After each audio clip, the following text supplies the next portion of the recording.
What is the one story you want to tell that you can never fit into a conversation? I went to the Grand Canyon years ago with my parents. A couple of stops in, we get out at a lookout where there is only us and this biker couple. She was sitting on the edge of the canyon with something in her hand, and he was videotaping her. We had to walk past them to get to a trail that led into the canyon. It didn't take me and my dad long to see what the couple was doing, so we stopped and tried to give them some space, but my mom kept walking. The woman dumped something into the canyon, and at the same time, a wind blew out of the canyon and at my mom. The biker couple watched what they had dumped out fly into my mom's face. It turns out that it was the ashes of her brother, and his last request was to have his ashes spread at the Grand Canyon. What followed is the most awkward 10 minutes of my life as they talked to my mom about the departed. At the end of this conversation, the lady says, "Don't feel bad about it. He loved to meet new people." My mom responds, "Well, it was nice to meet you, and your brother as well." My dad is an OBGYN. He once got called by the local zoo to perform an emergency C-section on one of their gorillas. My mom has the baby gorilla's picture on the mantle with our baby pictures. I think I've shared this on another sub before, but I made Alec Baldwin laugh. It was Halloween and I was in NYC, and my office was near the West 4th Street station, which is on 6th Avenue, where they do the massive Halloween parade every year. I was trying to rush to the station before the parade started, so I could get home and avoid the craziness. I was heading down Bleecker, and already there are tons of people dressed up on their way to the parade. As I'm speed walking down the street, I get into an awkward shuffle with someone heading the opposite direction. You know, where you both go the same direction at the same time, then try to go the other direction, but you basically just keep blocking each other by accident. I look up and the person I'm doing this awkward shuffle dance with is Alec Baldwin. I normally don't think so quickly on my feet, and I realize I pretty much peaked in this moment, but I blurt out, "That's a great Alec Baldwin costume," and he laughed. I live in Maine in the same town as Stephen King. I have worked at several stores when I was younger, such as Home Depot and Walmart. He has come in sometimes. He recognized me when I worked at Home Depot from Walmart and said, "You really need to stop following me." Jokingly, of course. He was a pretty cool dude. Bought some screws and lumber.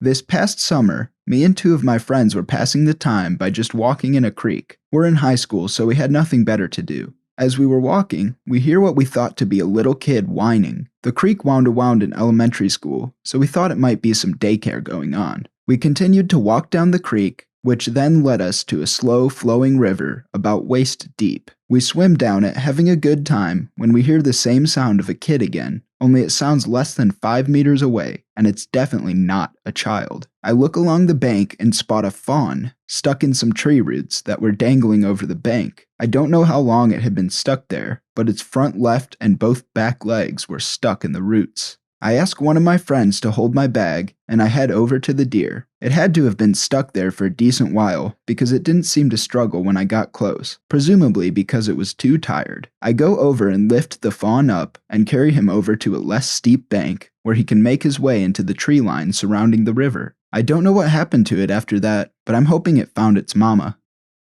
One time, me and my brother were being signed up by my parents to do a Rugrats Campbell's Soup commercial. My parents were both in chairs in the front of this desk talking to a man, and I was still leaning against a wall by the door behind them. Then a hand comes through the door and clamps around my mouth, and I get dragged out of the room. He's dragging me down the hall, and I'm trying to kick and scream, but he's this 6'2" white guy with a long beard, and I can't budge or make a noise past his hand. Then, halfway down the hallway in the lobby, the receptionist looks up at us and he lets me go. I run back to the room and sit on the floor between my parents' chairs. This guy comes in again and whispers something to the man my parents are talking to and leaves. It still makes me angry today, because when I told them this story, they didn't believe me. I was 5. I'm 27 now, and now they believe me. It was so traumatizing I still remember it. This one is so weird I don't think anybody will believe me, but I'll try to tell my tale anyway. About 6 years ago I was working in fast food. I was training 60 new employees at a brand new location with no other fast food spots for 30 minutes around. It was H. I'd regularly worked 16-hour days with only a 30-minute break thrown in there. The new hires were being trained by 2 other experienced crew members and myself, so most of the work was on us 3. I was hating life. One day I took my lunch out to the lobby, which I don't usually do. I sat alone until an old man asked if he could share my table. We talked for a bit. He noticed my name tag and says, "Daniel, that's my name too. Daniel Morris." I tell him, "How strange. That's my full name too." All of a sudden, he gets serious and tells me to save a dime for every dollar I make, that it would be good to have in case of emergency or difficult situation. He's been doing it since he was 20, and it helped him when he had to take time away from work. We say goodbye, and I get back to work, but I thought about him all day. I took that advice, and when I got testicular cancer a few years later and had to leave from work, I had a nice savings to fall on. Maybe he was future me watching out for me. I used to deliver pizzas. I roll up to this one house, waltz to the door, have a knock, and start waiting when this cicada starts dive bombing me, kamikaze style, with rage. Like I could almost hear it screaming at me. This went on for the several minutes that my customer wasn't answering the door, and then the cicada conveniently flew away right as the door popped open. So I'm sitting there stressed, kind of in shock, with the pizza in my hand, and tell the customer what happened for some reason. They don't care. Whatever. I walk back to my car, get in, the cicada is in my car, attacks me again. One of the most surreal exchanges with nature I've yet encountered. I got done with my bartending shift in a college town over a summer and headed over to my friend's house for afterbar. Everything in this town was walking distance, and since it was summer, it was a fairly quiet night. At around 4 a.m., as I'm walking home from the afterbar by myself, suddenly a couple of guys come up behind me, completely wasted, riding a tandem bike. These guys were barely keeping this thing on the street when a car drove by, slowed down, and a girl from the back window of the car leans out and flashes her tits at them. The guys crashed their tandem bike into a curb in a fantastically comical way, and the car sped off. I miss small college town life.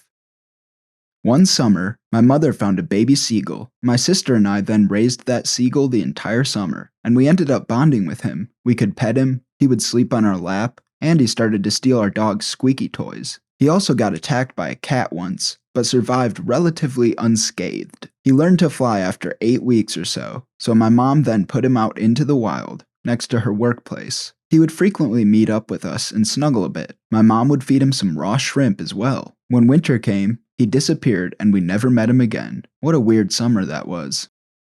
One day I was driving to my parents' house. The way to my parents is on a pretty active highway, but about halfway on, there is a small town. I was at the end of the town when I see something black in the road. At first I think it's a piece of tire, but then he raises his little head up, and I swear to heck, we made eye contact. It was the tiniest black kitten. Luckily I was going slow enough to drive over him, and not over him. I immediately pull over and run back into the road and snatch him up. I didn't look before I ran into the highway and a semi was coming into the lane I was in. I ran back, tripped, and fell flat on my A, and the semi stops in the road and honks his horn. I scream, "Sorry!" and hold up the kitten like Simba. The truck driver gives me a shrug and thumbs up and goes along his merry way. I give the kitten to my mom, and she named him Midnight. He's an a-hole.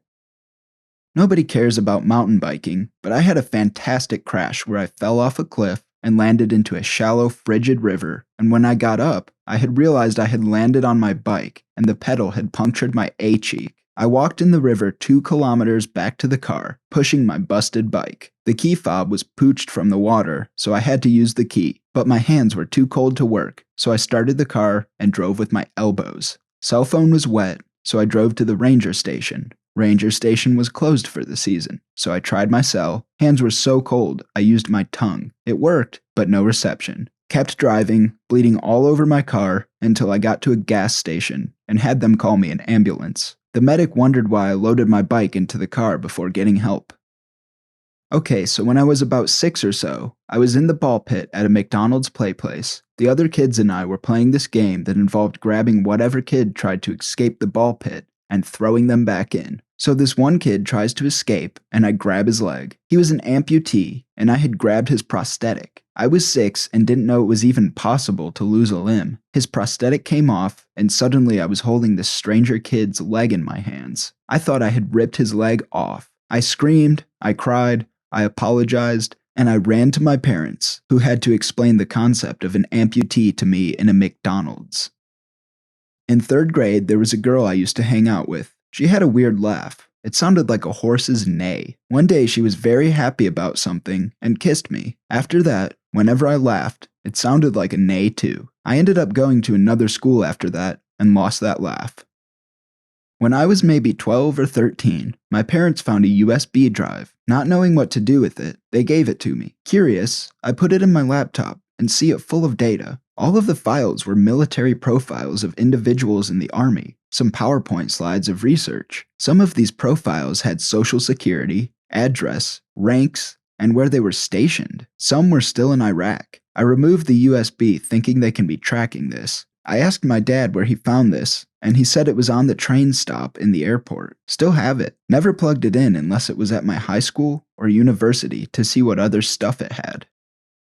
Oh god, it's a long story. It started when these 4 boys around 10 or 11 would walk past my house every week to go swimming, and every week, 4 weeks in a row, outside my house, the same kid got crapped on by a massive crow. Obviously, we found this really funny and didn't make the connection at the time. He must have done something to piss the crow off. I was putting bird food out in my garden, but I was getting loads of feral pigeons, so I was trying to shoo them away, which this crazy crow must have taken offense to. Soon after, I noticed that I was getting cawed at by crows all the time. No matter where I went, there was angry crows cawing at me. That's when I googled crows and saw that they can hold grudges, recognize people, and tell other crows about bad people. So I tried to make a peace offering by throwing food on my shed roof. My kitchen window, with the sink in front of it, overlooks the shed roof.